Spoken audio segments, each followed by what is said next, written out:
matigom, hallelujah, ang mga kaalaman sa Diyos. Amen?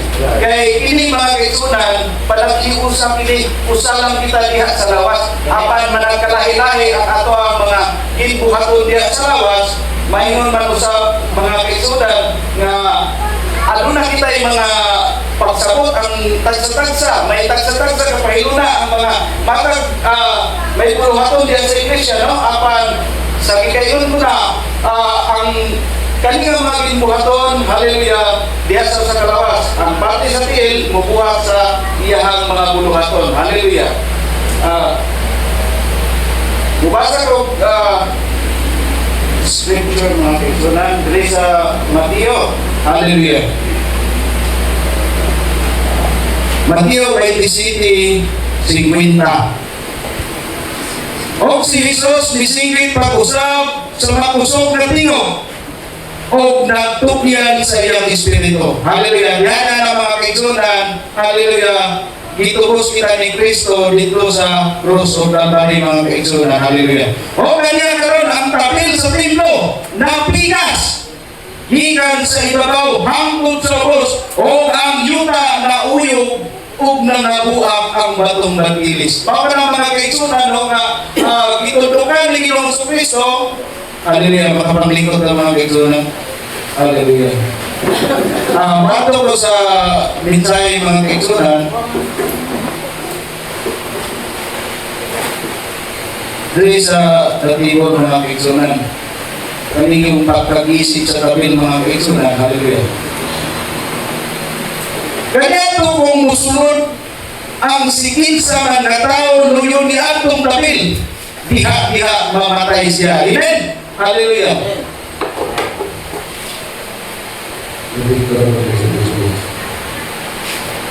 Ang nagalakaw pagulong sunod sa luyo ni atong panit, ngani usan yato kahigayon, gisulayan buhaton kadto sa usa ka sa mga anak na lalaki sa sacerdote ug namatay kini gilayon.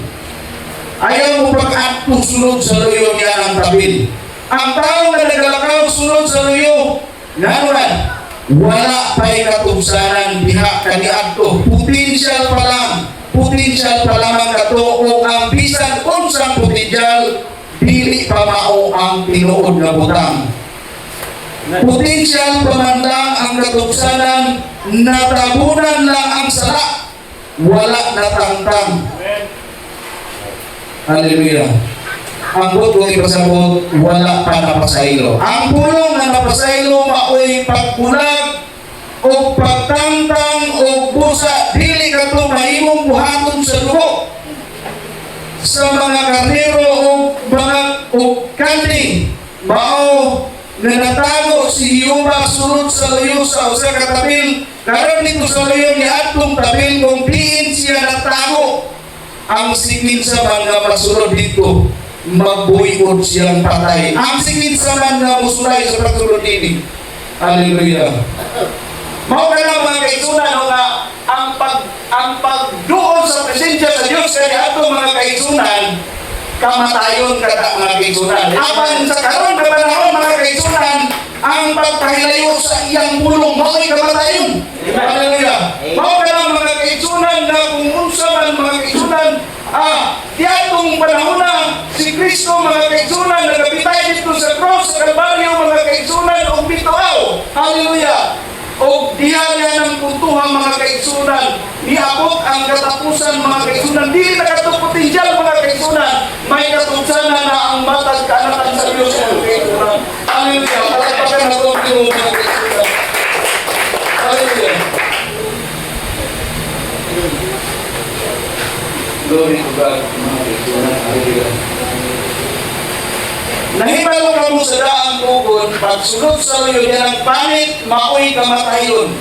Karon ang pagpahilayo sa luyo ni ini mao ang kamatayon. Mao ka na mga kaigsunan, patay kita mga kaigsunan kung pahilayo kita sa pulong.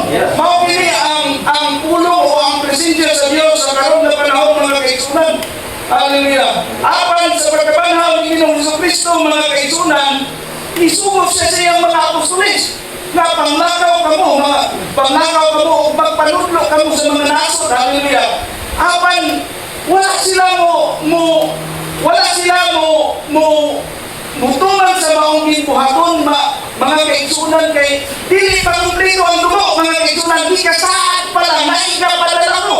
Hallelujah. Wala sila mulakaw hangtod nga gikakunsaran sila sa balaang espiritu ang kaning balaang espiritu mao kani ang nagakumpleto din sa dugo. Hallelujah. Pagkaapri sa tabi mga kaigsunan, nakita ug nadayag ang lingkuran sa kaloy mga kaigsunan ug dito mga kaigsunan ang bangko sa kaloy. Hallelujah. May tulong na iya mga ang. Hallelujah. Kung sa magiling ang mga kaigsunan din sa grasya. Hallelujah. Ang una nila mga kaigsunan, justification. Hallelujah. Ang pagpakamataro, matupad ni Apostol Hallelujah. Matupad niya mga kaigsunan. Hallelujah.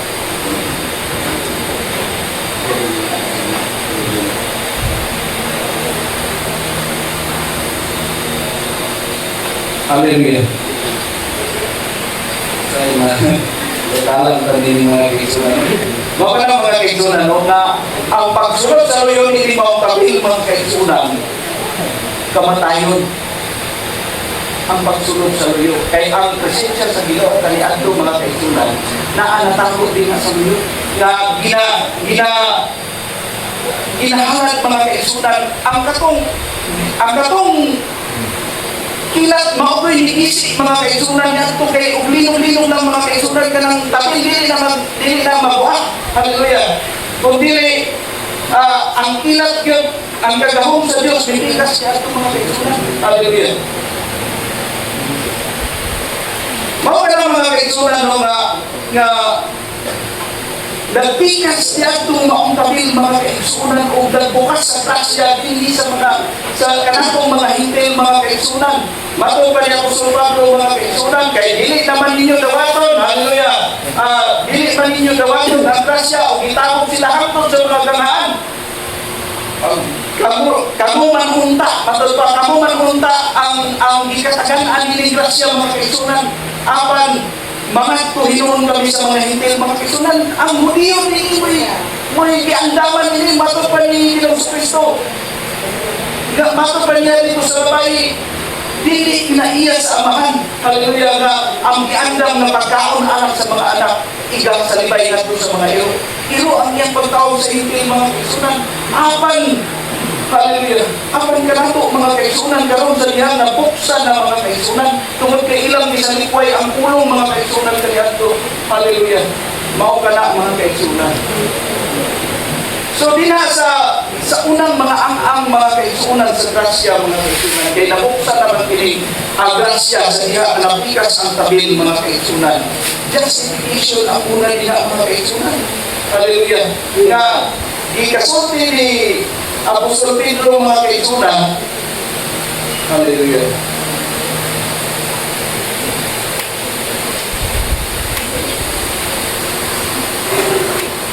Hallelujah. Mao ka lang mga kaigsunan na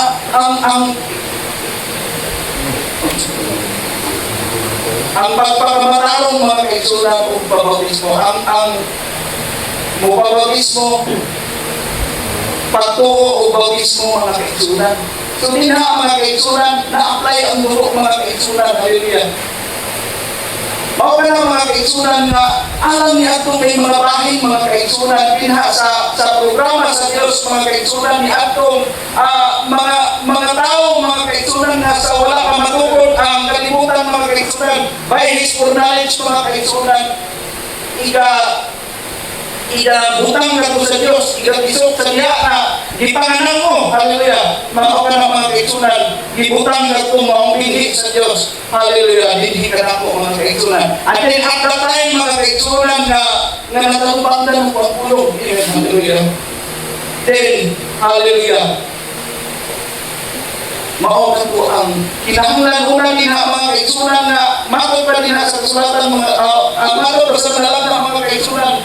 Man is made up in the system of the tabernacle mga kaigsunan. Nakita niya nga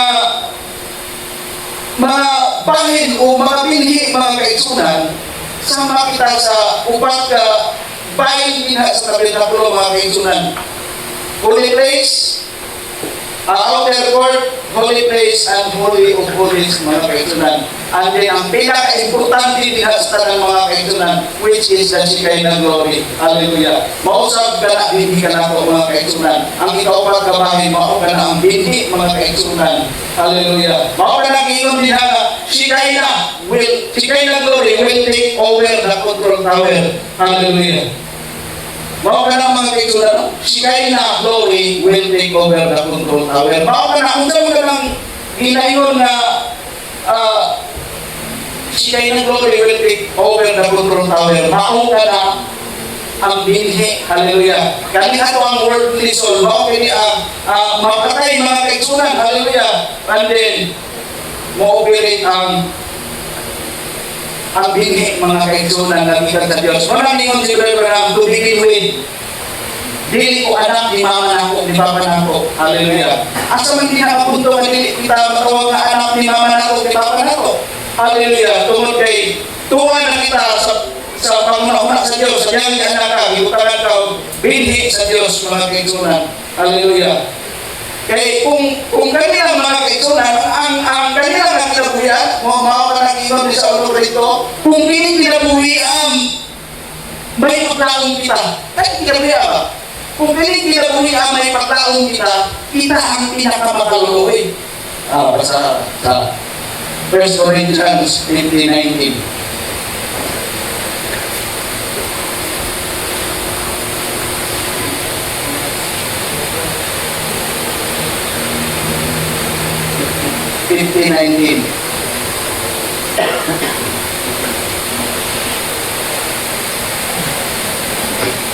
Kung niinirang kinabuhiya, may paglaong kita ng Kristonan. Sa tanang mga tao, kita maong labing takos pagkakaluyan.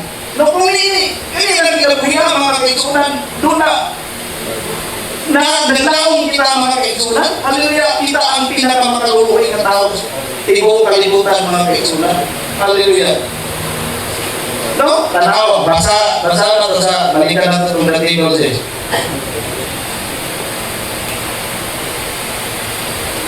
Katong soul is corruptible.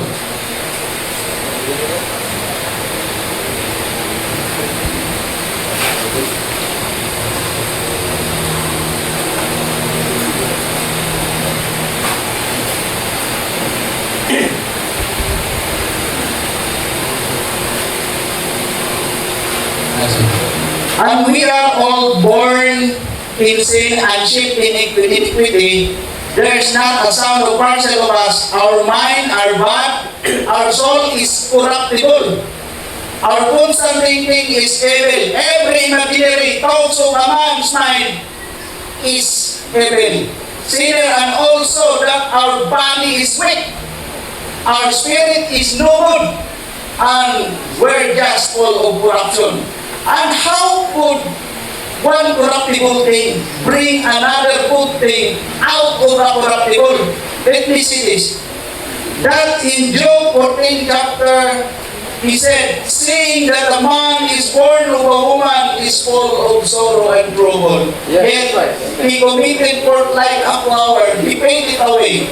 Around as the prophet goes on speaking, he said, how can bring a clean thing out to an unclean? Wala kayo mahilo, magbutang, magbutang sa ikan, sa mahugaw, magbutang, mga kailangan. Not one.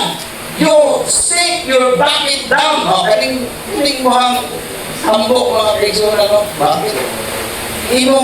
Ihulog din sa tabay. Bucket of water, and it's stagnant, it's stink. You look in it, and it's muddy. Napukon, and little worms in it, that water. There's no way at all to put your bucket back. Imong ibalik, nagbuka mabutabit, imong ibalik o gambo. Dili kita mag-expect na limpyo gyapon ang imong magambo, mga kaigsunan. The whole well is contaminated. And the whole soul, mind, and body of a man is contaminated with sin. Contaminated with sin. He's born in sins. physically shaped in iniquity and come to this world speaking lies, so that his own soul is contaminated. Now, contaminated na ako ang soul. Nothing good. One cannot redeem the other because it's all wrong. Hallelujah.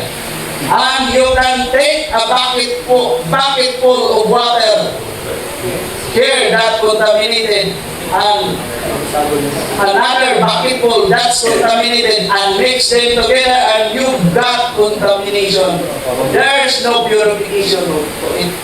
No, baka na mga kaigsunan mga walay mugawas nga limpyo nga butang matod pa bisan gani ka Ginoong Jesucristo katong dito siya mga kaigsunan kapag na ba yung mugawas nga maayo niya ng mga lugar nga daghan kay din ang makasasana mga yan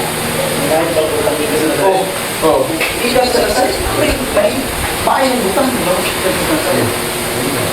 kaya sabi si Ginoong Jesucristo na sa itakot siya dito mga kaigsunan para di makita siya ni Herodes mga kaigsunan. No? Mao ka na mga kaigsunan, no nga sa 1 Pedro 3:4, ang tao nga naasunod sa kasing-kasing. Minsan mao ka na may nila na you are new creation in the same old temple. Bago na kita mga pinuha, apan nila gihapon na mga nila na the same old temple, naagyan kita tungkol kay aniya ka man kita mga kaigsunan. Drake was the first Peter 1:26. Ipakatao kita sa binhi nga nagaluntad mga kaigsunan. Kung sa man nga binhi ni una na to, muluntad ba ni mga kaigsunan? Dili kini magaluntad mga kaigsunan. Matod pa din sa John 3:6 mga kaigsunan, ang ianak sa unod ba o ang ianak sa Espiritu. Asa man din ang ianak sa Espiritu kani? Mao ka ng mga kaigsunan, nung bilik mga kaigsunan, ang katong binhi nga tuwa sa sinugan, hallelujah, by his knowledge mga kaigsunan, ipakanak ka kung datay mga kaigsunan, matulupagdan ni mo ang pulong, then, hallelujah, you are born again mga kaigsunan. Hallelujah. Mao ka na mga kaigsunan nga binhi mga kaigsunan, nagpakita dinhi mga kaigsunan nga matagusan. So, may tagsa-tagsa kita kapag silip kita sa mensahe mga kaigsunan. Maulita na si Brother Van mga kaigsunan sa diha na i-pass away na ang manalagda mga kaigsunan. Dito na lang sila sa tape magpapaminaw. Kay ang matagusan na may kaubalingon na pag-uban diha sa bisan gani ang ordinaryo kay na word mga kaigsunan, bagutangan pa nagdatan ng mga kabulugan mga kaigsunan. No? Naay mga interpretation mga kaigsunan. Muna nga bisan apan di kita tungkol kay ang mga kanakan sa Diyos mga kaigsunan, nagkakiusap. Saan siya minapunto mga kaigsunan na magakiusap na dito? Hallelujah. Mga kaigsunan. Kay ang isaaran sa Diyos mga kaigsunan, dili man dapat ihap mga kaigsunan. Kung pangsun niya sa lawas mga kaigsunan, kung buko, pangsun mo na ako, ang trabaho nga iya sa buko. Kung kamot ka, hindi kamot, saan na ako branda? Moro kaya ako makaya. Moro mong ipabot sa akong hibalo. So, mao ka na mga kaigsunan na ingon ba din na ang Espiritu Santo ka magaling ko lain-lain. Dili mga kaigsunan. Kaya di na mga kaigsunan, di ka saan mga kaigsunan na ang between sa duha klase ng mga tao mga kaigsunan, with and the terms, panilang mga katilaw sa ulan mga kaigsunan. Umpisa pa gani sa mga walay hindi. No? Maparang mga kaigsunan na nagkikasakit na ikapawalan ang malaking Espiritu. Aban kung walay nag-reflect sa sunod, walay bini, maparang ang ginatawag na Paul sa meeting mga kaigsunan. Hallelujah. No, na ganyan, matalpang na ito ang ulong mga kaigsunan, kung ano na kayo bini mga kaigsunan. Di natin mo matugkad mga kaigsunan na umaasa kagikan. Hallelujah. Kung umaasa ka pa uli, human hindi na pinabuhian. Kung kini nga pinabuhian, nagamuntas pa ni mga kaigsunan. Hallelujah. Apan, luyon ini tanang mga kaigsunan. Sa atong mga pagpangalaga diri mga kaigsunan sa kalibutan ng mga kaigsunan. Doon naman kayo mga pagsulay na nag-aabot sa mga kanakan sa Diyos, mga kaigsunan. Pero dili niya na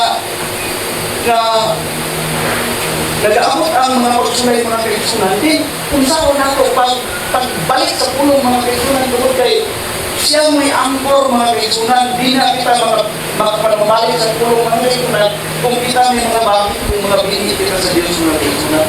Hallelujah. Glory to God. Baka lang mga kaigsunan na kami dito ganyan na mga pagkanin na late mga kaigsunan kay bumitan po sa kalayon mga kaigsunan niya. Pag dito, maniod ko. Then, mupalundag-lundag pagamay. Then, mubiyahe pa. Mga na-late yun dito ang pagkanin mga kaigsunan. Kapag ang real na nagtalang mga kaigsunan, nag-aampi hapon ng Diyos isa sa itong mga pagbiyahe. So nga dinining pagpangalagad mga kaigsunan.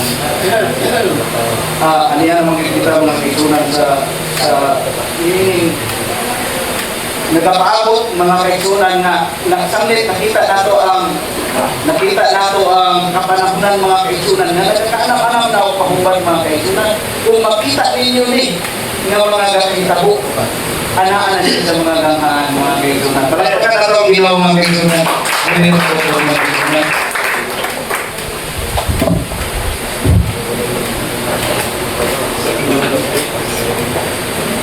Praise the Lord, Amen. Dahigan kayo ang tulong sa Ginoo. Amen na, sulti man sa itong propeta. Dahil ko kayo yung kanadri, Amen. Nagkalaylay ng atong mga pagsahot, Amen. Abang dili na sa hadlang para dili na magpilusip mga iso kay Pantong Pras Malala, katong 10 tablets nga nawala sa usa ka babae, siyang naman ito nabasa nato sa Galatia 5:22. Siyang naman ito, asa man usa. Kabalo mo usa. Ang malaga ngayon, usa fellowship. Ang kinahanglan yun ang fellowship na isoon. Una sa atong tinapuli, sa usa ka magyayon, na ay relasyon. Pero kung ang magyayon dyan, walay koneksyon, walay kami ang pagpuyo sa magyayon. Pwede nga may relasyon na mo, pero kung wala akong koneksyon, sige, yung gustuyahan na sa iyong balay, walay kami ang iyong pagpuyo. Ako, ano sa upapan, nakaw ko, may relasyon na ipaanak ko niya. Pero wala kami doon koneksyon, wala kami chat-chat, wala kami video call, wala kami. Wala kami isoon, wala kami, may relasyon na ta, pero kung wala ka koneksyon, wala kami may isoon. Na may relasyon ta, pindot yun, may koneksyon, pinahagi sa pag-fellowship, dito makunig mga isoon. Ay kitang tanan sa objekta sa koneksyon. Wala yung champion na to, usa na champion na to. Sige yung iso sa mga isoon. Ganito sila ako. Before tama ko sa sinas weekend, mahatag sa itong mabiring mga isoon, malawin kita. We bring the sacrifice of praise.